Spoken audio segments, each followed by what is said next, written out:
Yo, what is up, 47ers? It's your boy ShayK47, and today we are here back with another What If. And today we are continuing the What If of what if Nappa, the homie Nappa, survived Vegeta's dirty firework trick. At least that's what I think he used a beam, or he just used a regular beam. I'm just saying dirty fireworks, just dirty fireworks. Anyway, besides that, my guys, we are almost full. We're just barely over, just a little. Over 400, actually a little under 400 subs away from hitting 3K. Guys, can we hit 3K before the end of the year? Guys, that would be amazing. The power's in your hands, so I hope you guys can do it. Anyway, so without further ado, let's get on with today's What If. Let's go. Back to what we were doing. Anyway, but before we start, remember... social media, if you guys have any social media, if you guys have any artwork that you want to put of any What If or any of your characters in here, let me know and I'll try and implement them into the series as well. Best character, best artwork and character, whether it be yours or you guys just make what the kids look like or Shadow looks like or any other character that that's in here you want to look like. Best person with a shout out, and I might even say never know. Anyway, let's go ahead and start in with today's What If. So, we leave off with Vegeta picking up the Doria just like he does in the actual anime. And Nappa now understands that he's now on the planet. He also realizes that Qui is no longer there as well. Frieza said that he was no longer able to pick up his readings on his scouter. So, that had to mean something. Qui is just the type of guy that will keel over and die. So Nappa must have realized, crap, Vegeta actually took care of Qui, so he's a lot stronger than when he was on Earth. If he's this strong, how am I going to stack up to him now? I barely stacked up to him when we were on Earth.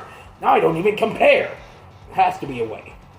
Nappa then realizes, wait, the Dragon Balls. If I can get the Dragon Balls before Lord Frieza, then I can wish to be stronger than Vegeta. And that way, I'll be able to beat him, Lord Frieza, everybody. No one will stand in the way of the great Nappa. Nappa thought about this, and that was his mistake. Not only was he thinking about this, but he thought about this out loud. Luckily, not around Frieza, but unluckily around Zarbon. Yes, Zarbon himself heard the brute, and instead of going the tattletale to Frieza, he went ahead and confronted Nappa. And please excuse me, because I'm about to use gay Zarbon. So here we go. Zarbon walks up to him saying, "Oh, Nappa, I heard you were planning some naughty deeds against Lord Frieza." "Oh!" Nappa then says, "What? How dare you? You're not gonna go tell Lord Frieza, I know!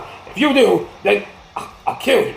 "Oh, Nappa, you're nowhere near the strength of the Doria, much less me." Nappa realizing this is true. He wasn't as nearly strong as the Doria, though he feel like he could still dish out with the big pink bird if he needed to, which caught him for a second. He noticed that the Doria was no longer here either, and he wasn't able to pick up his reading on the scouter either. And then he told Zarbon. Zarbon instantly thought this was a way for Nappa to get out of it, but then decides to check the scouter. He realizes that he's telling the truth. The Doria's energy signature is nowhere to be seen. So now he has to go figure out what happened to the Doria. He tells Nappa, "Stay put. I will be back. And if you move one muscle, I will tell Lord Frieza all of your naughty deeds." And that causes Nappa to just to stay where he is for the time being. In which case, he's not happy about the idea, but with Zarbon knowing the stuff that he knows, he's got to keep it level. So, Zarbon immediately tells Frieza what's going on and how he can't get a read on the Doria. Frieza tells him to head out. While that's going on, Frieza also has Nappa to go do just some grudge work. Trying to just figure out where the next Dragon Balls are, and so that way they can grab the Dragon Balls, and so he can wish for immortality. And as far as that plays out, everything continues. The Z Warriors are still doing their thing, trying to get the Dragon Balls as well. And Vegeta's still going around being the solo man that he is for now. So there's not much that they can do. A little while later, Zarbon comes back with a badly beaten Vegeta. Nappa looks at this and says, "Ha! I knew it. That prince wasn't as strong as I thought he was. Nice going, Zarbon. Oh, he barely put much of a fight. It was very easy. I told him he wasn't the hardest around. And that basically, ended that little skirmish. He then told Zarbon that they needed to talk. Zarbon, knowing what this is about, said, "Fine, but let me put Vegeta in the healing tank first." Nappa agreed and decided to wait somewhere else until it was time. With that being said, Vegeta's now in the healing tank being washed by a pool. And everything plays out in TFS/10. So, while that's going on, Nappa and Zarbon are now talking. Frieza is chatting with Ginyu about bringing in new scouters. And then everything's still going according to plan. And then Vegeta breaks out of the healing tank. It's causing a whole explosion, just like in the original canon, causing Frieza, Zarbon, and Nappa to rush over there and figure out what is going on. Frieza and Zarbon then rush over to see a dead pool, broken healing tank, and a side of the ship, and no sign of Vegeta. So that's basically bad news, causing Frieza to once again yell, "A pool? You left the pool to watch him? I thought he could handle it. A pool can handle a shot of raspberry spice, much less Vegeta. Oh, where's that space phone? I need to make another call." There you go. Nappa now realizing, Vegeta didn't make a wall. However, the prince is not a fool. He then rushes down to the ship just to see Vegeta throwing the blasting a hole through the glass and throwing Dragon Balls across the whole place. In Vegeta's terms, I've got a lovely bunch of Dragon Balls. Here they are all sitting in a bunch. 1 star, 2 star, all as big as my head. Give them a toss, a planet across the tower. Vegeta wins. Bye-bye. and Vegeta rushes out, Nappa hot on his tail, trying to figure out what the prince is doing. Vegeta catches on to this, and he realizes Nappa is still alive, and he's still tracking him down, and he's on Namek. That's 3 big no-nos right there. So he has to figure out how in the world is he going to take care of Nappa, more than likely working for Frieza still. Not to mention, Zarbon could be hot on his tail at any moment. So he had to think fast. What he did was just go underwater for the time being like he did normally. Nappa saw this and headed right under there as well. Not wanting to cause any alerts, he decided to stay under there so that way Zarbon wouldn't be able to get him either. Zarbon was looking, but decided to leave the area and search somewhere else. Vegeta now going back to the surface, Nappa right behind him. He then looks at Nappa asking, "What are you doing? Mind telling me why you're still working with that scum Frieza?" And Nappa saying, "Because, Vegeta, you blasted me! And not only that, oh god, you shattered any bit of pride that I had remaining." I'm sorry, I don't know what the heck that was. That was the air bubble, oh my god. With that being said, Vegeta says, "So, you want to fight right now, do you? Well, I don't mind it." I'm not good at Vegeta voice, but I don't mind it. I'll take you down, you big oaf. Nappa and Vegeta assuming battle stance. But just as they did, Zarbon was able to catch wind of them quicker than normal. Zarbon then rushes down and says, "Ha! Oh, good job, Nappa. Now that you've apprehended the naughty boy, why don't you say you and I take him down together? Though I can guarantee you, it will get messy." Nappa saying, "How about no?" Not ending Zarbon, but damaging him a little bit.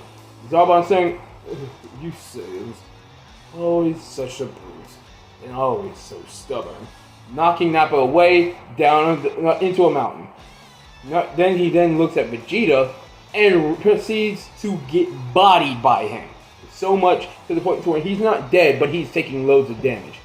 Then Nappa wondering, wait a minute, Zarbon beat him before.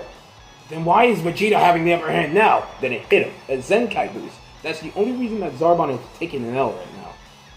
To the point to where Zarbon is getting thrashed into every mountain, going,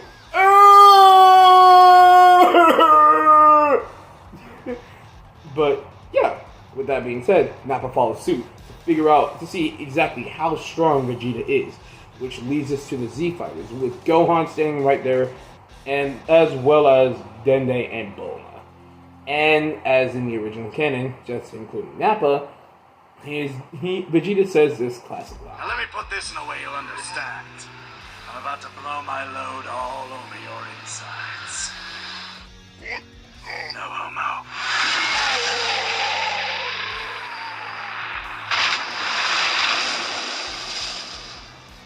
Freaky alien genotype. And ends it right there. You gotta love the TFS references. With that being said, Vegeta turns around, grabs the Dragon Ball that they currently have. And no, these guys don't know about the Dragon Balls right now. He doesn't know about the Dragon Ball. They came a little bit earlier than the original canon predicted. But they still were able to take down Zarbon. This still being said, Krillin has not came back yet. Krillin's on his way, but still has not come back. So, there you go. With that now being said, Vegeta and Nappa head off in a different direction. Gohan's surprised to see Nappa alive after all this still. And Krillin coming back. But the thing is, Krillin had the Dragon Ball with him. So Vegeta does not know that the other Dragon Ball is with them. Now all they need to do is just stay put with the one Dragon Ball, with the one Star Ball that they got from Elder Guru, and stay there. Or at least hide it somewhere so that way Vegeta or Frieza cannot have it. And now that leads us to the next phase of the story. Is Nappa siding with Vegeta or is he siding with Frieza? Temporarily he's going to side with Vegeta just so that way he can kill him later on. Vegeta has no qualms with this and decides that he'll finish the business that he should have finished on Earth later on. So, with that being said, they are temporary teammates right now. So, there you go. And before they realize it, though, Vegeta sensed high power levels heading towards the Earth. Namek, I apologize. Heading towards Namek. This actually sends a little bit of shock into Nappa, because he's like, wait a minute, you can sense energy without a scouter? You must be crazy. Vegeta saying, no, I picked it up off the Earthlings. You should try thinking every now and then, Nappa. It might actually help you beat me one day. Nappa saying, whatever, what are you sensing? He says he senses 5 power levels that feel oddly familiar. Then it clicked. The Ginyu Force were now making their way towards planet Namek. Now what are they to do? Goku's not there yet. Gohan hasn't gotten his power awakened yet, but he's now on his way. So now it's just up to Nappa, Vegeta, Gohan, Krillin.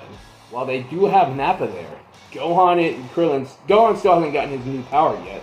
Nappa's not as strong as he once was. Nappa's still not as strong as he was back on Earth. As a matter of fact, back then, right now he's just slightly above Vegeta's level when he was on Earth. That's it. So what can he really do? Not much at this point in time. But the best bet that they have right now is to at least figure out a way to hold off the Ginyu Force and keep them away from the Dragon Balls at all costs. And try and hide them, and try and hide their power levels, so that way the Ginyu Force cannot track them down. Once they set foot on Namek, and they find them, they might as well kiss their lives goodbye. With that being said, how will this fight play out? Will Gohan and Krillin be able to make it in time to help Vegeta and Nappa out? Or will they all suffer the same fate and just die on Namek? Well, you guys are going to have to stick around for part 3 on that one. With that being said, I hope you guys have enjoyed today's What If. Thank you all for watching. As always, don't forget to smash the like button, key blast, that subscribe button. Go Super Saiyan God in the comment section down below. And God, I haven't done this outro in a minute. I am sorry. Okay, redo. Thank you guys for watching. Without further ado, oh my God. Without further ado, thank you guys for watching. As always, don't forget to smash the like button, key blast, that subscribe button. Go Super Saiyan God in the comments, and also don't forget the long sword. That notification bell is the transmission of these videos to everybody that you know and love. Who knows and loves Dragon Ball. You might see what ifs every now and then. Even though like the power scan is kind of stupid. There you go. Anyway, without further ado, I'll see you guys in the next video. Peace!